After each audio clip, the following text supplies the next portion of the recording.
அருள் இல்லார்க்கு அவ்வுலகில்லை, பொருள் இல்லார்க்கு இவ்வுலகு இல்லை. அதனால் நம் வாழ்வில் பொருளை தேடுவது மட்டுமல்லாமல் அருளையும் தேடுவோம். வாருங்கள். அந்த எல்லையற்ற இறை அருளை பெறுவதற்காக முயற்சி செய்து கொண்டிருக்கும் பொழுது என் மனதில் எழுந்த பாடல் வரிகளை உங்கள் முன் சமர்ப்பிக்கின்றேன். தொடர்ந்து தொடர்ந்து தோய்வில்லாமல்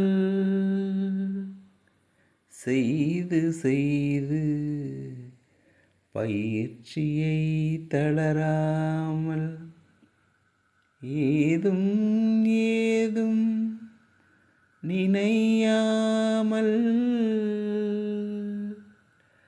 பரம்பொருள் பரம்பொருள் ஒன்றே கதியென இருப்பேன் இருப்பேன் அந்நிலையில். இறையருள் இறையருள் சித்திக்கும் வரை.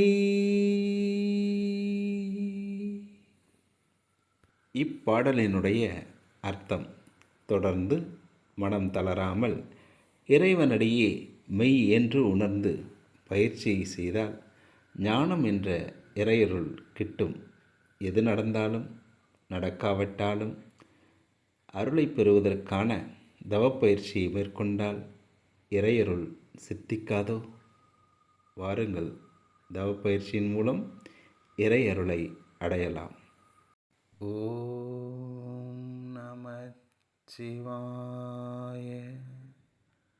ஓம் நமச்சிவாய.